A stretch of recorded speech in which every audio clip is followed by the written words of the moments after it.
puis l'importance des données qu'on va avoir, qu'on a besoin pour faire arranger tout ça, faire bouger cet écosystème.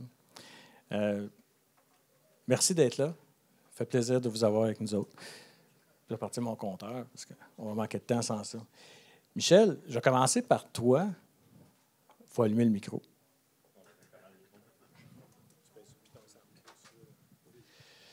Good. Donc, je vais continuer, Michel.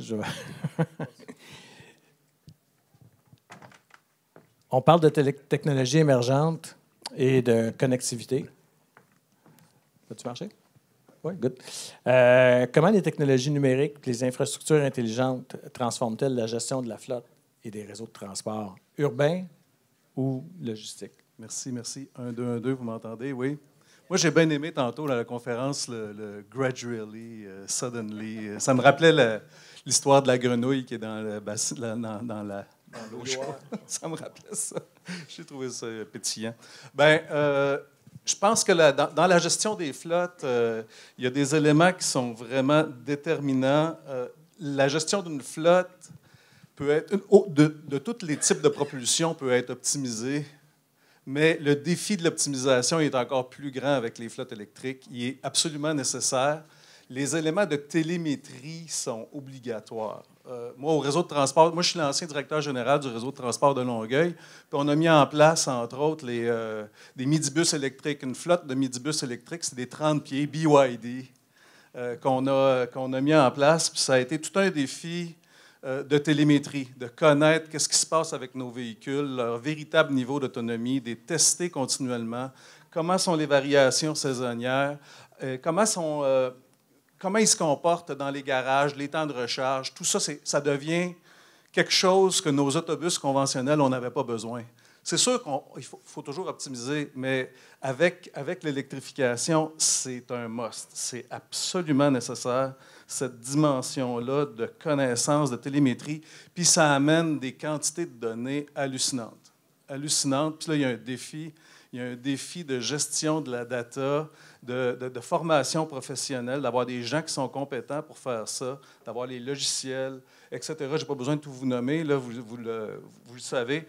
Alors, ça, c'est un élément que vraiment, c'est peut-être pas innovant de hier matin, là, mais actuellement, toutes les sociétés de transport au Québec sont en train d'électrifier leur flotte, puis ils sont en train d'acheter seulement des autobus électriques, sinon ils n'ont plus de subvention.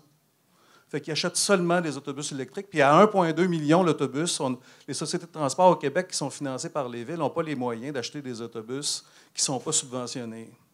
Alors, ils vont acheter des autobus électriques, mais ça prend des places pour les mettre. Ça prend des systèmes de gestion de ces flottes-là.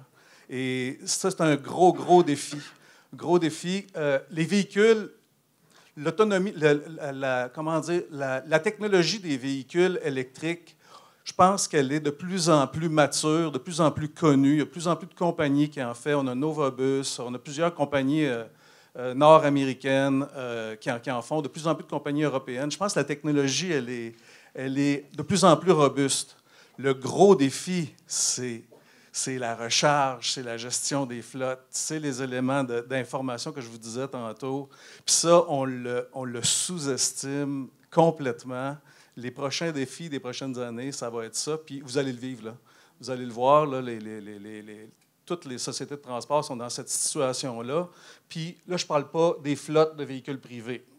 Des Nationex, là, il n'y en a pas beaucoup là, au Québec, mais on a beaucoup de véhicules commerciaux qui sont sur les routes, puis ils vont vouloir s'électrifier. Puis ça va être la même chose, mais à une échelle logarithmique, les défis.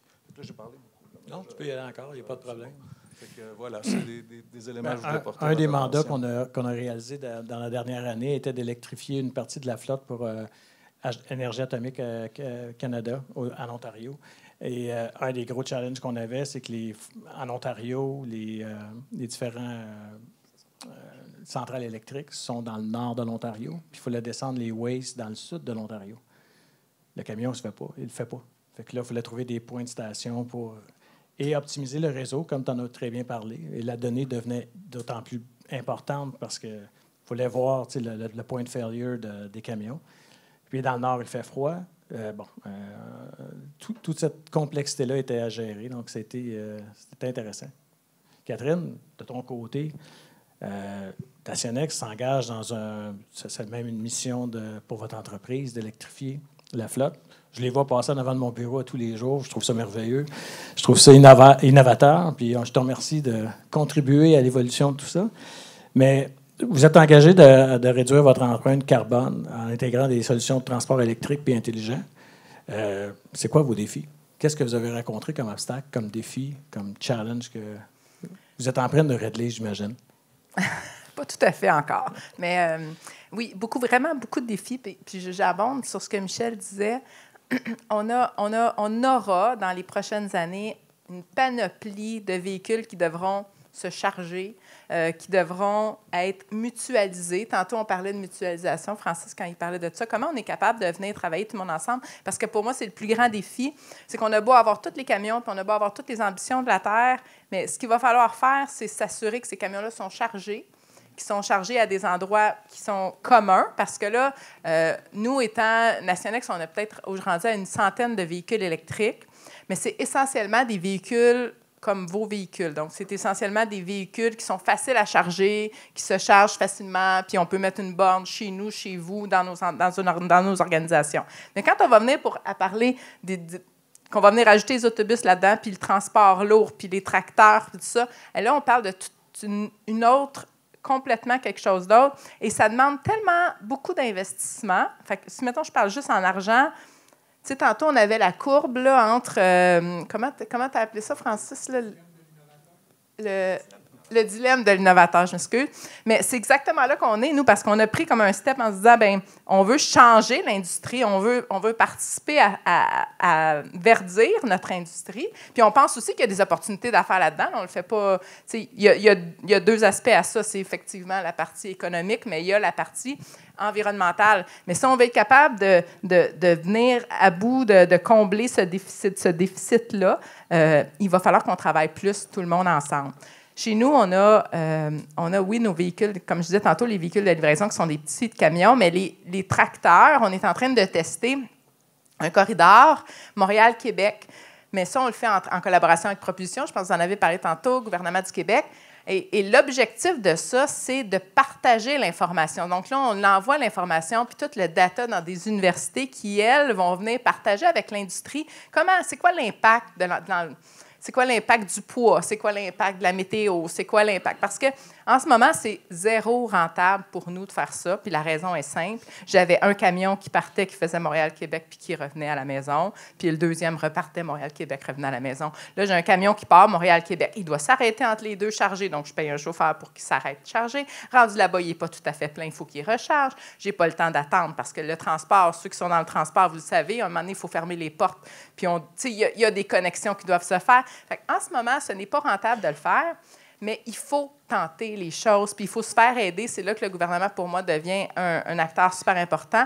Il faut s'aider entre nous, puis il faut qu'on puisse avoir des avantages à le faire, parce que sinon, on n'innovera pas. Parce qu'on va toujours rester dans notre confort, puis on va toujours rester à dire hey, c'est vraiment plus facile de conduire un camion qui émet du diesel parce que c'est facile, on sait comment ça fonctionne, puis on va être encore à la même place dans 10 ans.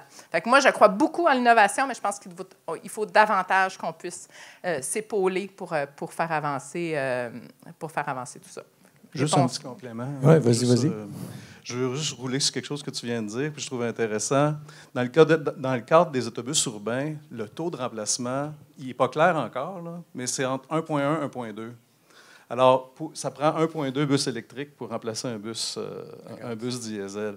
Ça, rien ne se perd, rien ne se crée. À un moment donné, là, ça prend les investissements, ça prend les sous, sans compter la complexité des logiciels. Les garages qu'il faut modifier, des garages qui ont été faits dans les années 50, 60, 70.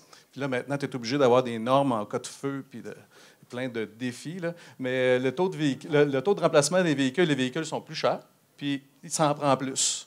Fait que, autre élément. Oui, puis si on parle de logistique urbaine, de rentrer à Montréal avec vos camions, de ne pas avoir d'espace dédié pour les camions pour les charger ou pour stationner, on voit plein de camions de FedEx, pas de Nationex, naturellement, mais plein de camions de FedEx parqués en double. Mais les nôtres aussi, là, on va dire les vraies affaires. Non, je n'essaie pas de nous protéger, mais on n'en a pas de place. C'est ça. Fait qu'on veut, tout le monde veut recevoir sa marchandise à la maison, mais personne ne veut voir de camions dans les rues. C'est ça la vraie réalité. Là. Donc, notre vraie vie, c'est qu'on en a des contraventions. Puis c'est pas parce que les chauffeurs, oui, on a du travail, beaucoup de formation à faire, puis ça, puis je prends ma part de responsabilité, mais ça reste que on le met où, notre camion, quand il faut monter un building, quand il faut aller porter de la marchandise dans des commerces? Il n'y en a pas d'espace. Tu sais, la mobilité n'est pas... on parle d'une ville intelligente, mais on n'est pas là encore de venir dire comment est-ce qu'on... C'est quoi l'impact d'avoir plus de camions? C'est quoi l'impact aujourd'hui que le consommateur, il ne se déplace plus, mais on se déplace chez lui? Tout ça, c'est beau, mais on ne l'a pas réfléchi en amont. On est en réaction. Puis je pense qu'il va falloir qu'on soit davantage basé sur le data, puis se dire, bon, c'est quoi l'impact d'ajouter, d'enlever, de fermer des secteurs? On veut, tu sais, à Montréal, c'est super beau, on veut faire des secteurs piétonniers. Parfait. Moi, je trouve que l'idée est bonne, mais il va falloir avoir des vélos cargo qui vont livrer. Nous, on a une trentaine de vélos cargo. On les met. Comment on fait pour que tout ça se parle ensemble puis qu'on travaille en collaboration avec les gens qui prennent des décisions qui vont avoir un impact pour nous, qui vont avoir un impact pour vous. Puis, en tout cas. Oui, puis à moins 20 degrés, vélo cargo, c'est correct, mais bon. Ça se fait, on livre. Oui, 100%, 12 mois par année. C'est bon. Puis, de ton côté, Jean-Sébastien, parle-moi un petit peu de la donnée. Oui. Jean-Philippe, excuse-moi. Parle-moi un petit peu de la donnée. Comment tu es capable de colliger ces données-là? Comment cette complexité-là, vous êtes capable de la modéliser ou du moins de la... Ça, on mentionnait avec Michel, là, la donnée est abondante, puis même trop abondante. On a beaucoup de difficultés à traiter ça ou à comprendre ça. Ça prend les bons outils, les bons partenaires. Parce que les compagnies de transport, généralement, sont bons pour faire du transport, mais pas nécessairement une expertise dans les données technologiques. Puis c'est nouveau aussi là, dans le domaine, puis même tout ce qui est intelligence artificielle, ça commence à naître, mais on a le devoir d'innover aussi, d'être au premier plan de ça. Vous êtes ici d'une certaine façon pour ça aussi, là, pour explorer ces options-là. Mais puis on va le voir, j'imagine, aussi avec la prochaine conférencière, là, mais le pouvoir de ces données-là, ça nous permet de, par exemple, choisir les routes lesquelles on peut changer les camions, tout ça. C'est très précieux pour prendre des décisions d'affaires qui sont pertinentes. Il y en a qui vont au pif, mais ces données-là, en autant qu'ils soient bien présentés, bien compris, ça vous aide à être plus compétitif par rapport à vos compétiteurs aussi. C'est ce qu'il faut garder en tête, c'est que la compétition va le faire, puis vous allez vous retrouver dans le graphique de Francis où vous êtes dans le déclin, puis il faut reprendre comme ça. Puis je veux rappeler aussi que c'est quelque chose qui m'a beaucoup marqué ce matin, c'est qu'on a cette responsabilité où il ne faut pas voir ces outils-là ou ces dépenses-là comme des coûts. Il faut les voir comme des investissements qui vous amènent ailleurs, qui vous projettent. C'est tout aussi valable pour une compagnie qui fait un investissement, mais aussi le gouvernement, par exemple, que eux, ce qu'ils prennent, c'est qu'ils utilisent l'argent des taxes, des impôts, mais pour un bénéfice à la société en bout de ligne. Mais ces projets-là, ou ce financement-là, ça vient aider des projets pilotes, par exemple, on pourra en parler plus largement, mais qui viennent débloquer cette innovation-là. Là. C'est un support assez essentiel là, qu'on peut voir chez Nationex, entre autres, des propulsions pour la route Montréal-Québec, mais c'est comme ça qu'on commence puis qu'on y va. Puis c'est la même chose, les transporteurs de camions lourds, ils expérimentent aussi là, avec ceux qui font des longues distances, mais aussi plus petits, mais on peut penser des flottes LTL que la route plus proche de leur terminal, ils vont essayer des camions électriques, voir si c'est plus adapté, puis éventuellement faire le transbordement à Montréal-Québec peut-être. Mais on est au début, ça commence. Soyez pas en arrière de la parade, c'est ça mon message aussi ce matin. Good. As-tu des exemples concrets de collecte de données que vous êtes capable de Oui, en fait, l'exemple que je voulais donner ce matin, c'est un exemple de transformation numérique, mais il faut comprendre aussi que ça se fait pas d'un coup. C'est pas parce qu'on achète Isaac ou n'importe quel autre outil technologique ou des camions électriques qu'on a un résultat dès le départ. C'est quelque chose qui se bâtit au fil des années. Puis une flotte québécoise que j'ai en tête, c'est CAT, à Coteau-du-Lac. Ça fait longtemps qu'ils sont avec Isaac, plus longtemps que moi je suis avec Isaac. Là, je pense que ça fait 8-9 ans. Puis eux, c'est des projets qu'ils mettent en place. C'est une culture, là, en fait, d'amélioration continue puis d'implantation, d'innovation. Puis ils vont y aller à la pièce, projet par projet. Ils vont commencer avec quelque chose de simple, par exemple, voir le ralenti moteur des camions. Puis adresser, voir, OK, pourquoi tel terminal se comporte de telle façon, pourquoi tel chauffeur dans tel terminal se comporte de telle façon alors qu'il fait la même chose qu'un autre chauffeur en termes de route ou en termes de livraison. Puis ils vont commencer avec ça, ils vont mettre des programmes incitatifs en place, par exemple, dire, OK, bien, les gens qui font le moins de ralenti moteur, on va leur donner une compensation monétaire à chaque trimestre, chaque mois, chaque année. Des bonus, dans le fond. Ça aide pour la rétention des chauffeurs, ça aide pour toutes sortes de facettes. Mais ils vont y aller avec les trucs simples, fait que ça, c'est dans le plus simple, mais il y a des choses plus complexes, comme le carburant en mouvement, par exemple. Évaluer un chauffeur, sa conduite, en fonction de façon équitable, même dans différentes situations, c'est complexe. C'est pas parce qu'on a le meilleur 1000 au gallon qu'on est le meilleur chauffeur, parce qu'il y a différents trucs. Fait que ça, c'est des outils qui viennent aider avec ça, mais c'est plus difficile, la gestion du changement, expliquer ça aux chauffeurs largement dans l'entreprise. Fait que ils bâtissent sur des succès, en faisant comme ça, numériser les documents, par exemple, implanter des nouveaux TMS, changer le TMS. C'est des projets qui sont d'envergure, mais ce que je vous conseille, c'est de les faire à la pièce, bâtir des petits succès, des projets pilotes, commencer avec certains camions, par exemple. C'est ça qu'on voit. Le motif de succès, c'est ça qu'on voit souvent chez Zach. Good. Michel, de ton côté, chez WSP, comment vous participez à l'écosystème de la modernisation du transport, de la vision vers le futur? Bien, actuellement, on a un beau dossier là, avec Propulsion Québec, justement pour le développement d'un corridor électrique dans Montréal-Québec, pour voir de quelle façon des véhicules pourraient se brancher sur un parc caténaire ou sur un corridor électrique. Je ne peux pas en dire plus, là, mais c'est un projet vraiment intéressant qui a été implanté ailleurs, à travers le monde. On travaille également sur le volet de l'hydrogène qui offre des possibilités intéressantes sur les longues distances avec les véhicules de marchandises. Encore une fois, dans ce cas-ci, les défis sont tout le développement du réseau d'hydrogène. C'est une belle contribution que le gouvernement peut avoir. Parce que sans le réseau, on n'est pas en mesure. Les compagnies vont avoir beaucoup de difficultés à amortir tout ce financement-là. Puis, il y a des pistes intéressantes dans certains créneaux d'utiliser de l'hydrogène. Puis, ça fait partie des dossiers sur lesquels on travaille. Je ne sais pas si vous êtes... Je parle de développement de réseaux, de distribution. On a toute la question de comment le gouvernement peut nous aider à contribuer à nos innovations. Juste si vous avez une auto électrique, juste aller en Ontario. Vous allez voir la différence entre un investissement dans le déploiement d'un réseau versus dans la province du Québec comme la province de l'Ontario. C'est complètement différent. On voit qu'on a plusieurs années d'avance sur le réseau, puis ça change beaucoup la donne. Alors, c'est un peu ça dans d'autres dimensions. Là, je fais juste une petite parenthèse. Mais oui, alors, on a différents projets sur lesquels on contribue, puis c'est à travers le Canada. Nice. Catherine, de ton côté? Bien, je vais rebondir là-dessus parce que je trouve que effectivement, on a de l'avance, mais l'avance, ça se rattrape vite. Puis surtout dans l'électrification. Moi, je me dis, tu sais, nous, là, notre business en électrification, on est dans ceux au Québec qui ont probablement une des plus grosses flottes électriques.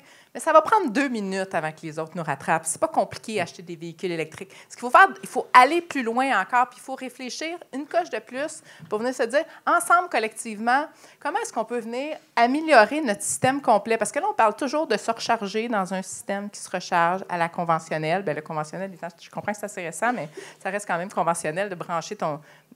Mais tu sais, il y a des autoroutes électriques, des autoroutes de recharge qui pourraient se faire. Il y a des genres de tramways où nos camions pourraient venir se brancher puis ils se rechargent en... Il faut penser... Il faut mettre de l'énergie à penser, ne pas seulement... bon, c'est de l'hydrogène, c'est autre chose, mais peu importe la façon, mais il faut être un pas en avant. Puis on n'est pas obligé d'être les plus grands, des early adapters du monde, là, parce qu'il y en a qui le font bien avant nous ailleurs, mais suivons ces exemples-là, puis commençons à appliquer rapidement parce qu'on va la perdre, notre avance. On peut la perdre, notre avance. Puis je pense qu'au Québec, on a tout... On veut augmenter notre productivité, on veut faire ça. Bien, il faut qu'on soit plus productif avec ce qui est durable. La durabilité devrait nous amener de la productivité. Sinon, bien, ça ne sert à rien. Sinon on n'avance pas. Là. C'est sûr que la technologie très, très forte pour moi là-dedans. Là. Il n'y a aucun doute que la technologie, l'intelligence artificielle, la télématique, tout ça, ça vient en support à tout le reste parce que si je fais des kilomètres pour rien, puis si je comprends pas mon information, puis tu marques tout un point tantôt quand tu dis Les entreprises de transport, c'est pas ça notre dada. Nous autres, on fait de la livraison. Mais on ne peut pas se fermer les yeux puis dire que ça appartient qu'aux autres. Il faut s'y intéresser. Ça ne peut pas appartenir. Je ne peux pas juste déléguer ça à quelqu'un d'autre puis prends soin de mon data puis occupe-toi-en. Non, j'en ai la responsabilité puis qu'est-ce que je veux faire avec? Moi, je n'aurai pas les outils pour tout faire, mais je dois réfléchir à ce que je pense qui devrait être le mieux. Puis pour compléter, on peut jouer à notre avantage l'aspect de l'avance, ça se rattrape vite. Tu mentionnais, il y a partout dans le monde, il y a des trucs qui se font. Puis même au Québec, il y a des projets pilotes qui se font, que ça donne un truc, mais on perd de vue un peu ce qui s'est fait. Là. Puis je pourrais mentionner, on avait un projet pilote avec la ville de Trois-Rivières et Groupe Samarac, qui était de l'optimisation des feux de circulation. À Trois-Rivières, c'était une série d'une quinzaine de feux de circulation, mais ce qui se passait, c'est que ce n'était pas optimisé pour le flux des camions. Les camions arrêtaient souvent au feu. Puis un camion, bien, à l'arrêt, ça consomme beaucoup d'essence et même d'électricité aussi, surtout en hiver. Puis donc cette énergie-là n'est pas utilisée de façon optimale juste parce que le flux de circulation ne correspond pas n'est pas optimisé, dans le fond. Fait que ce qui a été fait, c'est qu'ils sont allés chercher les données de la télémétrie, entre autres, pour aller donner ça à des universitaires. Ça aussi, il y a beaucoup de collaboration qui se fait avec les milieux universitaires pour analyser puis voir avec l'urbanisme de la ville, OK, comment est-ce qu'on peut mieux régler ces feux de circulation-là pour avoir un meilleur flux des camions, pour que ça, ils arrêtent moins, polluent moins, consomment moins d'essence. Puis, je ne l'ai pas mentionné, mais ça peut être un demi-litre, 1 litre là, arrêté à très longtemps une lumière. Fait que vous pouvez imaginer sur 500 ou des milliers de camions qui vont circuler sur cette rue-là à Trois-Rivières. Fait que ces petits projets-là, ils se font au début, on essaie quelque chose, on essaie d'innover. Des fois, ça marche, des fois, ça ne fonctionne pas. C'est normal aussi en innovation, des fois, de ne pas réussir. Mais ces projets-là, il ne faut pas les perdre de vue, que ce soit au Québec ou ailleurs, qu'ils ont fait un excellent projet, bien, ça peut nous inspirer, nous, à les suivre, à les rattraper. Parce que, comme tu disais, c'est plus facile de rattraper que nous-mêmes, tout débroussailler pour se rendre quelque part. Mais on peut utiliser ça à notre avantage. Il y a des choses qui sont déjà faites aussi. Là. Nice. Ça paraît un beau projet de société. Oui.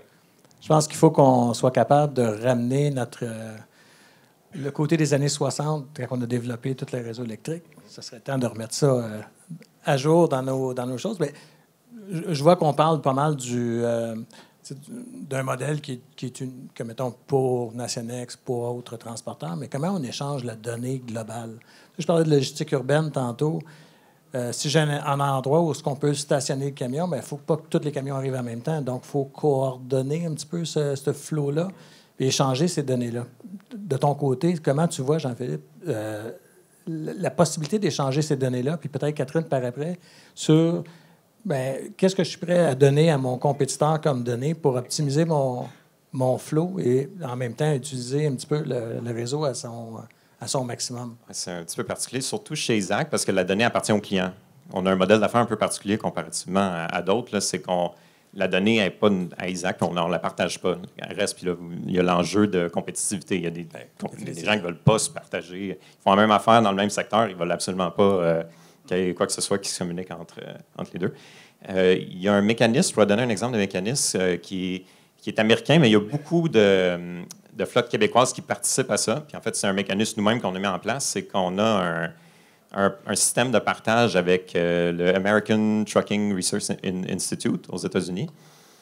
C'est des partages, c'est une structure spécifique, puis on partage des données anonymisées à cet organisme-là que, lui, il utilise ces données-là pour influencer, faire du lobby plus à Washington qu'ici, là. Mais c'est aussi utilisé au Canada pour, OK, quel genre, le coût de la congestion, c'est combien? C'est le genre d'études qu'ils vont faire.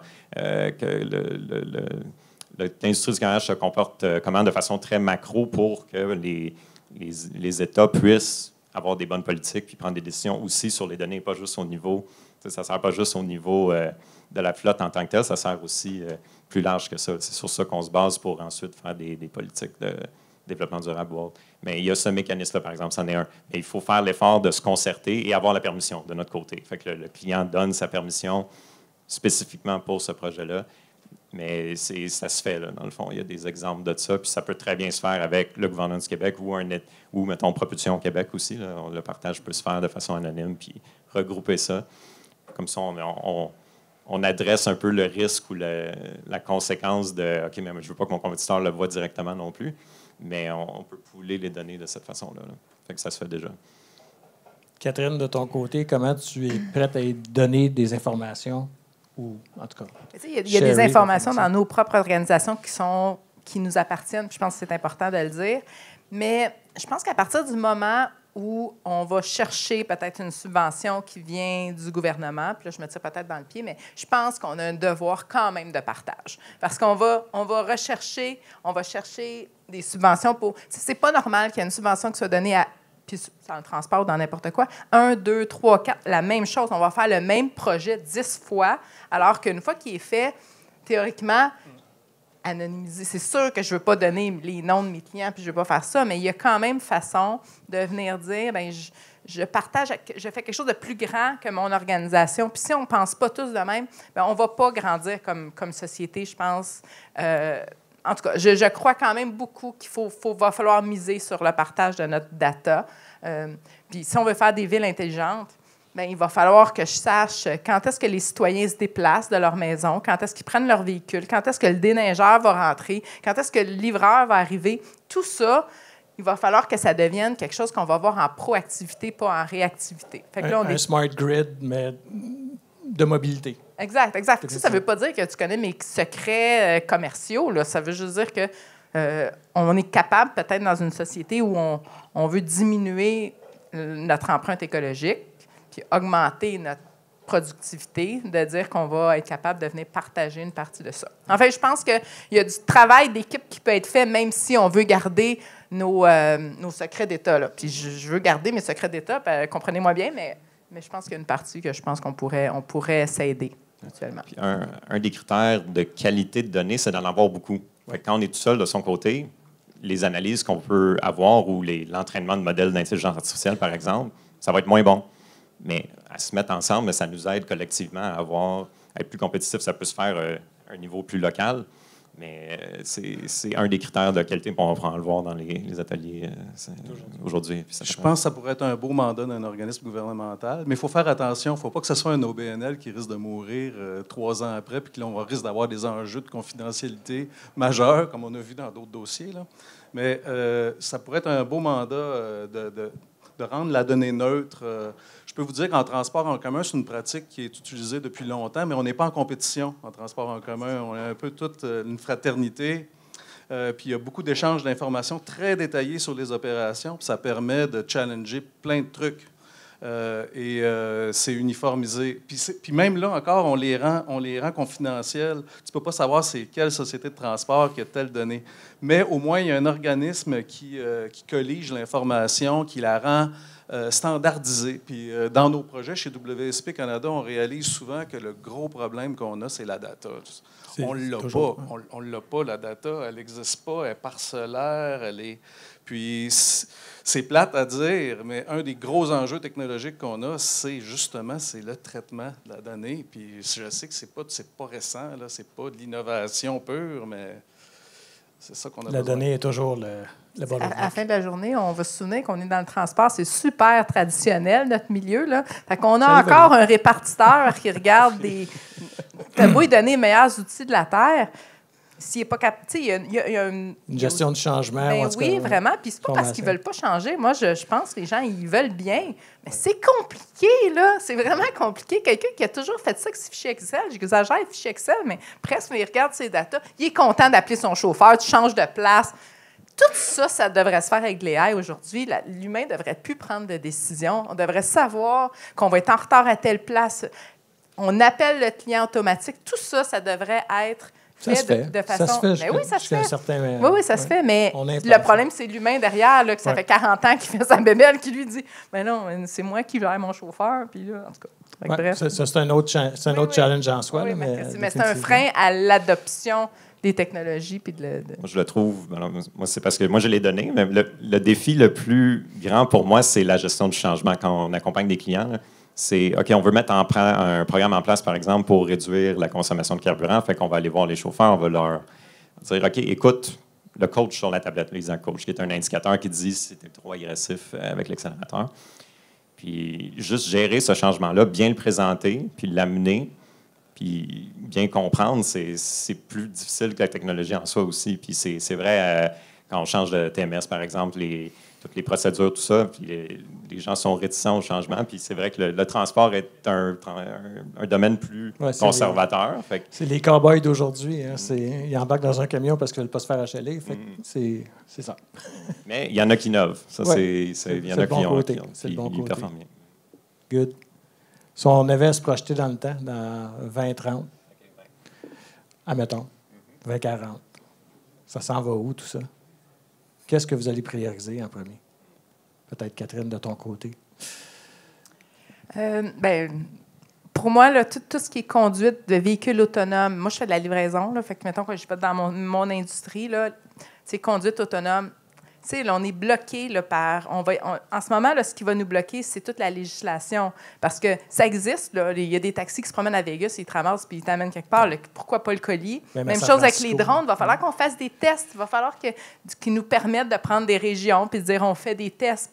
Parce que en ce moment, je vais aller me promener puis je vais aller dans le nord du Québec puis je vais faire des tonnes de kilomètres. Puis on se demande pourquoi on pollue. Bien, parce qu'on veut tout recevoir notre paire de skis à la maison devant notre porte. C'est correct. Mais à un moment donné, peut-être qu'il y a un drone qui va la livrer, cette paire de skis-là. Peut-être que ça va être un casier intelligent. Peut-être qu'on va être capable de dire, bien, moi, je ne suis pas obligé d'y aller, puis Puro va y aller, puis FedEx va y aller. Puis peut-être qu'on va mutualiser tout ça. Ouais. Il faut que ce ne soit pas juste technologique, mais ce soit aussi de se dire, bien, comment c'est plus intelligent de faire fonctionner les choses. Fait que, si, mettons, j'avais à me projeter, j'irais dans une technologie qui, pour moi, je l'ai dit tantôt, mais l'électrification, ça va être juste quelque chose qu'on aura l'obligation d'avoir. Bien contente d'avoir commencé maintenant, surtout que l'éco-camionnage avait arrêté. Fait que là, on est un peu bloqué. Fait que je passe le message. Mais, on va en parler. On va en parler. Mais si on est capable d'aller trouver d'autres moyens puis réfléchir autrement. Puis tantôt, je l'ai dit, l'autre chose que pour moi devient essentielle, ça va être un peu la ville où on va pouvoir mapper la ville puis comprendre le comportement pour être capable de nous s'infiltrer là-dedans de façon en collaboration avec les citoyens, en collaboration avec la ville, puis en prenant le meilleur moyen de transport pour aller se rendre dans un commerce ou à domicile. Puis il y aura toutes sortes de bébelles. Là, il va y avoir des choses qui vont se promener sur nos trottoirs toutes seules. Il va y avoir en vélo cargo, puis il va y avoir encore des camions parce qu'on n'aura pas le choix, puis il y aura des drones. Mais tout ça doit travailler en collaboration pour essayer de se projeter un peu plus que juste ce qui existe aujourd'hui, mais essayer de penser à ce qui va exister demain. Michel, de ton côté? Moi, je prenais une approche différente. Puis j'ai aimé quand... Il n'est plus là, Francis. C'est le volet Vehicle to Grid, avec toute la gestion de la demande qu'on va avoir à faire en électricité dans les prochaines années. Vous avez vu le plan d'investissement, j'imagine, de Hydro-Québec, qui est absolument incroyable. Je pense très, très, très ambitieux, qui va demander muchos pesos, que peut-être qu'on n'aura pas. Alors, je trouve que la gestion de l'électricité, la gestion de la recharge, l'utilisation de nos milliers de batteries qu'on va déployer, puis comment on peut, je trouvais intéressant la notion de tarification que Francis amenait, je ne le voyais même pas là, mais comment utiliser les batteries, le réseau qu'on a de façon intelligente, toutes branchées ensemble.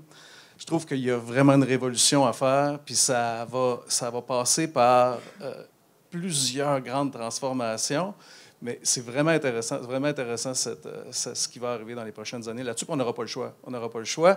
Puis durant ce temps-là, on n'investit pas dans le pétrole. Ça fait que c'est bon.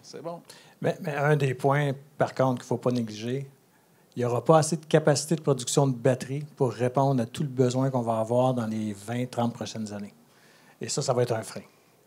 Puis ça, c'est connu, mais bon, personne n'en parle vraiment, mais ça va être un gros challenge qu'on va avoir. De ton côté? C'est sûr que pour Isaac, niveau données, nous, la grande innovation au goût du jour, c'est l'intelligence artificielle. Fait qu'on fait beaucoup d'investissements là-dedans. Puis peut-être juste rappeler aussi que c'est la même idée de la courbe là, qu'on avait d'innovation. Là. Isaac pourrait faire, non, c'est correct, on arrête là, puis les gens utilisent la solution comme ils l'utilisent présentement, puis on ne continue pas, puis on arrête comme ça. Mais on a ce devoir-là. C'est plus facile pour nous parce qu'on est en technologie, puis c'est un peu ce qui nous motive. C'est ce qu'on fait 40 heures semaine aussi. Mais fait que l'intelligence artificielle, ce qu'on dit à l'interne, c'est souvent, ou ce qu'on entend souvent dans l'industrie, c'est l'intelligence artificielle, ça va pas. Un développeur, ça ne va pas être remplacé par l'intelligence artificielle. Là, je parle pour quelqu'un comme Isaac. Ça va être remplacé par un développeur qui utilise l'intelligence artificielle. Puis je le vois aussi dans vos entreprises. Dans 20-30 ans, je vois mal une intelligence artificielle prendre toutes les décisions d'un coup. Puis je pense que ça ne va jamais être comme ça. Un peu de la même façon qu'un pilote d'avion est encore dans un avion, même si un autopilote est assez avancé. Là. Je le vois beaucoup comme étant, c'est de l'information que vous n'aviez pas avant, ou de la nouvelle information qui va vous aider à prendre des meilleures décisions, mais ça va vous prendre ça pour prendre ces décisions-là mieux que votre compétiteur, que lui, potentiellement, il aurait le même outil, puis qui va vous dépasser ou vraiment innover plus vite que vous, là, dans le fond. Nice. Comment un gouvernement nous aide dans tout ça? Parce que je pense que c'est un projet irréalisable si on n'a pas l'aide des gouvernements. Effectivement. Nous, on a l'aide, entre autres, du CNRC là, pour surtout les investissements en intelligence artificielle. Fait que ça existe, là, ces programmes-là. Des fois aussi, les programmes sont méconnus. Quoique là, éco-camionnage, on le connaissait bien. Oui. Mais des fois, il y a des trucs méconnus qu'on ne sait pas, qu'on n'a pas explorés. Mais effectivement, des fois, il y a peut-être plus qu'on pourrait faire au niveau gouvernemental, mais il y en a qui existent, puis il y en a qui sont méconnus. Là. Ça, je veux dire. Définitivement. Le projet LTI3 en est un aussi. Ouais, bon. Là, c'est sûr que je suis tenté par cette question-là. Moi, j'ai beaucoup de confiance à la nouvelle MIQ qui s'en vient, là, la nouvelle agence de réalisation de projets du gouvernement du Québec qui vise beaucoup le mode collaboratif. Je pense que travailler avec les gens qui veulent construire des choses, les gouvernements ou les ministères qui veulent construire des choses, mais travailler avec eux à des solutions innovantes dans un processus d'élaboration du projet. Et non seulement quelqu'un au ministère va établir ce que ça prend, puis nous, on va répondre à ça, puis on va faire de notre mieux pour essayer d'innover, mais en restant à l'intérieur de la commande. Non, quand on peut discuter, puis on peut développer des projets, là, on va chercher beaucoup d'intelligence. Puis ça, c'est pas dans 10 ans, c'est demain matin. L'agence est en train d'être mise en place. Puis j'espère juste que les bottines vont suivre les babines là-dessus, puis qu'on va être capable de travailler ensemble.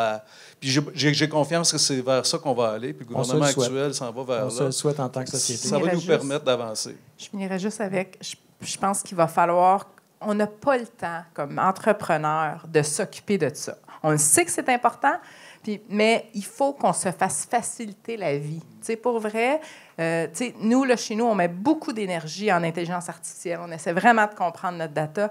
Mais la vraie vie, c'est qu'on opère. Il faut essayer de nous donner du clé en main un peu parce que si c'est juste, prends une équipe, puis développe quelque chose, puis pars avec ça pendant 1 an. Pendant ce temps-là, ce monde-là, ils ne font pas autre chose. Il faut y croire. Il faut y croire, mais il faut aussi que le gouvernement nous aide là-dedans. Là. Définitivement.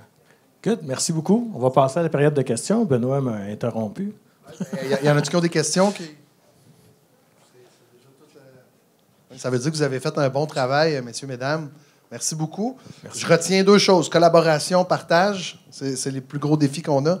Donc, merci beaucoup. On va passer à la prochaine étape. Je vous demanderai de reprendre votre place. Merci. Une petite main d'applaudissement pour nos panélistes.